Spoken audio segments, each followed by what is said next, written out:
साथियों, तख्त बदला ताज बदला, नहीं बदला तो बदमाशों का बदमाशी करने का अंदाज।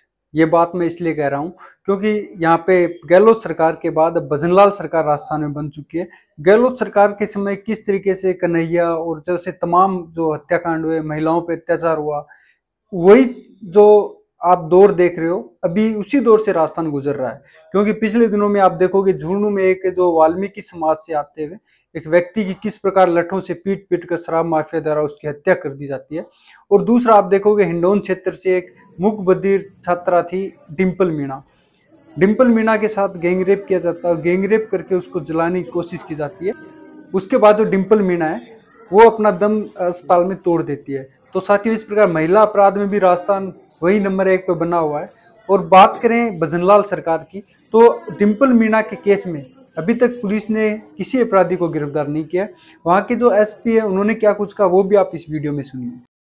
विशेष तौर पे इस मुद्दे पे चर्चा करने और मौके को देखने के लिए आया था। तो सारे अधिकारियों से बैठ करके इसके अभी तक जो अनुसंधान हुआ है उसके सारे पहलुओं पर बहुत विस्तार से चर्चा की गई है। आगे के अनुसंधान की क्या कार्य योजना होनी चाहिए, कौन से बिंदु होने चाहिए, उसके ऊपर बात की गई है। और मौके को भी देख करके समझने की कोशिश की गई। जो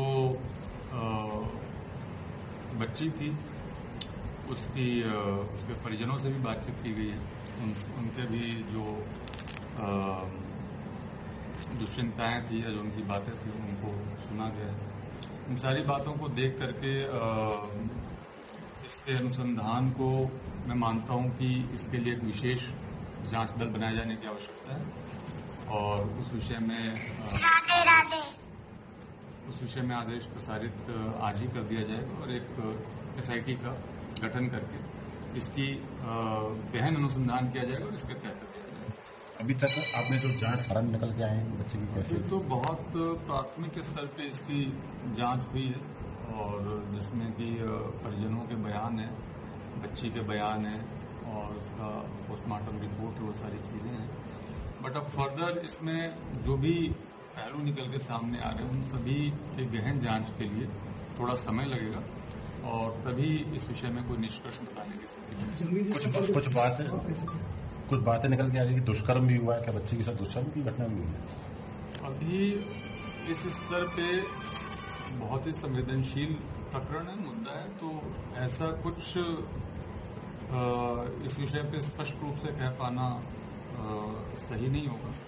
और अगर हम लोग देखें तो इसमें जो प्रथम सूचना रिपोर्ट दर्ज हुई है उसमें ऐसे कोई आरोप नहीं है।